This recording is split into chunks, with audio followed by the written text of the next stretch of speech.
Somewhat unexpectedly, Houston has seen the depth in its defensive secondary take a hit.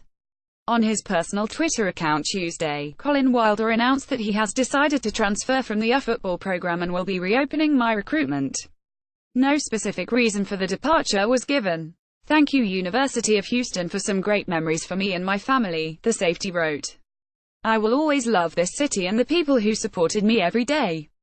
Thank you University of Houston for some great memories for me and my family.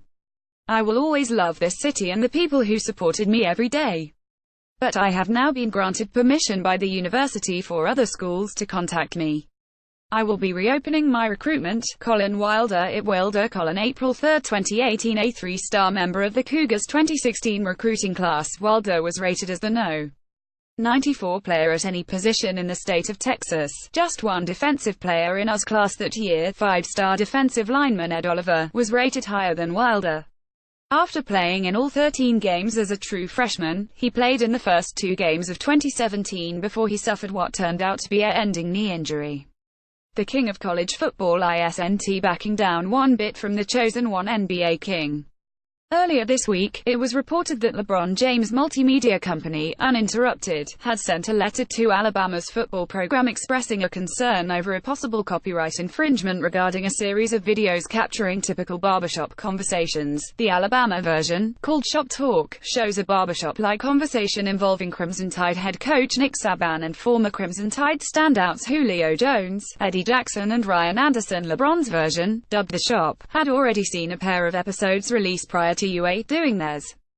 Tuesday, Saban was asked about the kerfuffle. In a bold move, Cotton, the head coach, stated that he and his university weren't about to blink. "There's been at least 20 barbershop-type things I've seen on TV. I didn't know anybody owned that. I didn't know LeBron had one," Saban said by way of AL.com. "I'm sorry that anybody could be offended by something that we were just having fun with. I enjoyed it, and we're going to continue to do it. I think LeBron James is a great player," the head coach added of the NBA superstar, who also happens to be a huge booster of Ohio State in general and Buckeyes football in particular.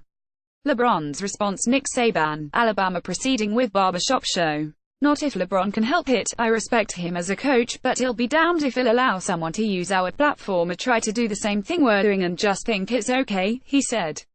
"The lawyers will figure it out." Tom Withers at WithersApp, April 4, 2018. As it turns out, one Pac-12 football program has proven to be the beneficiary of a Big Ten transfer.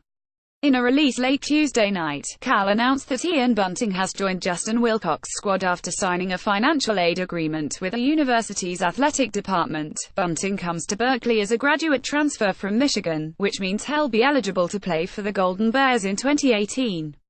The upcoming will be the Titans' final of collegiate eligibility. Ian has played college football at the highest level and on its biggest stages for the last 3 and he has the ability to make an impact on our football program immediately, Wilcox said in a statement. "He is a versatile athlete that we expect to contribute to both our running and passing games with his blocking and pass-catching skills." In late January of this year, Bunting took to Twitter to announce his transfer from UM. During his time with the Wolverines, Bunting, a 4-star 2014 signee, caught 11 passes for 124 yards. Just one of those receptions and 6 of the yards came this past.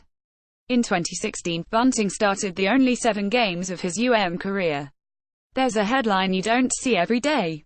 Back in mid-January, Purdue announced that Tony Levine was stepping down from his multifaceted posts of special teams coordinator, co-offensive coordinator, tight ends coach. The only reason given was that Levine resigned to pursue opportunities outside of coaching.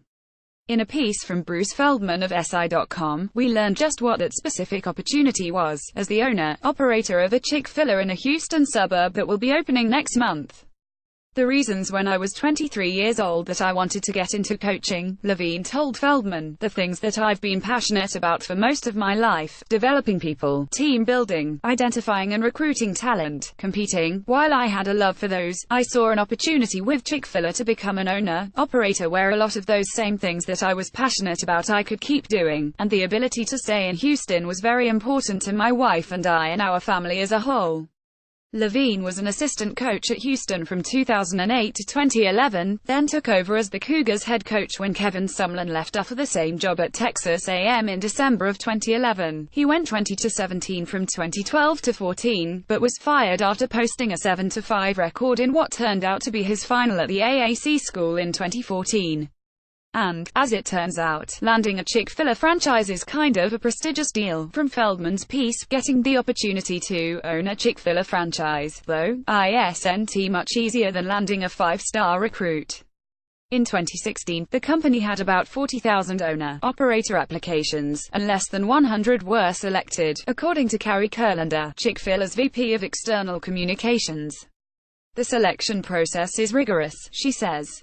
We look for proven leaders with a heart for service, commitment to thoughtfully and strategically develop talent, while also having a desire to give back to their communities. Tony is all of the above. Our operator community is made up of professionals who come from an interesting and broad experience base. We have former Navy SEALs, Fortune 500 executives and even a winner from Shark Tank. Tony's experience at the highest level of coaching makes him a compelling selection, and we're thrilled that he has chosen to spend the next chapter of his career in business with us.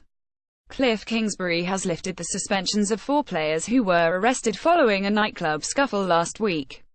Quarterback Jet Duffy and linebacker Christian Taylor were charged with criminal mischief, while wide receiver Quan Shorts and defensive back Desmond Smith were charged with disorderly conduct.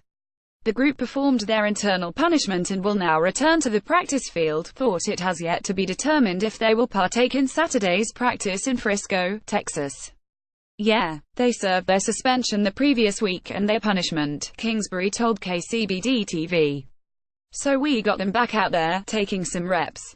Trying to get them back in the mix here this week, and taking it from there.